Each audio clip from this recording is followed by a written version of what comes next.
బేరవాడి ఆడి ఉదయం నుంచి బేరవాడితే ఇది 30 అన్నారు. 30 తగ్గదు అంటే 25 నుంచి 27.5కి తీసుకుందాం. 27,500 తీసుకుందాం.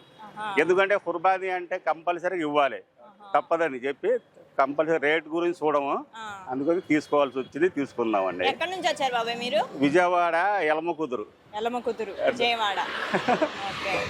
విజయవాడ తాడిగడప, ఎలమకుదురు కట్ చేయండి. ఓకే. అక్కడ నుంచి అంటే అక్కడ దొరకవా మనకి? ఇక్కడ గొర్రెల సంత ఉంటుంది కదా, గొర్రెల సంత ఉందని చెప్పి ప్రతి సంవత్సరం ఇక్కడికే వస్తాం. ఏది బక్రీద్ పండగ ఒక వారం ఉండగా వస్తాం. వచ్చేసి ఏం చేస్తామంటే వచ్చే శనివారం, రేపు శనివారం కూడా పై శనివారం ఒక రోజు ముందు వచ్చింది శుక్రవారం, అందుకని ఈ శుక్రవారమే వచ్చాం అడ్వాన్స్గా. విజయవాడ తాడిగడప లిమ్రా కాలేజీలో ఉంటామండి. ఇది సుమారుగా